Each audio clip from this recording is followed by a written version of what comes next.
حال ہی میں منظر عام پر آئی ایک تصویر جو کہ امریکہ کے محکمہ انصاف کے جاری کیے گئے ایپسٹین فائلز سے ہے نے مسلم دنیا میں شدید غم و غصے کا ماحول پیدا کر دیا ہے۔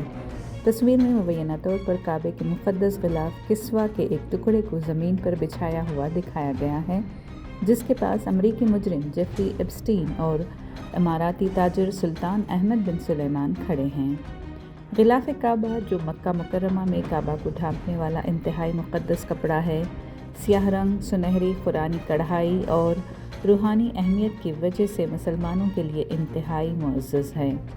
عام طور پر غلاف کو سالانہ بدلنے کے بعد خاص مذہبی طریقوں سے محفوظ یا تقسیم کیا جاتا ہے، نہ کہ ذاتی استعمال میں لایا جاتا ہے۔ یہ معاملہ تب شروع ہوا جب فائلز کی دستاویزات سے معلوم ہوا کہ 2017 میں کعبہ کے غلاف کے چند ٹکڑے سعودی عرب سے امریکہ روانہ کیے گئے۔ ڈاکیومنٹس میں دعویٰ کیا گیا ہے کہ ایک دبئی مقیم سعودی خاتون نے برآمد کیا، جنہیں کسٹمز میں آرٹ ورک کے طور پر درج کیا گیا تھا۔ اس انکشاف کے بعد سوشل میڈیا پر مسلمانوں نے شدید رد عمل ظاہر کیا۔ چند لوگوں نے اسے مقدس کسوہ کی اور مذہب کی بے حرمتی قرار دیا۔ بہت سے لوگوں نے وضاحت بھی طلب کی ہے۔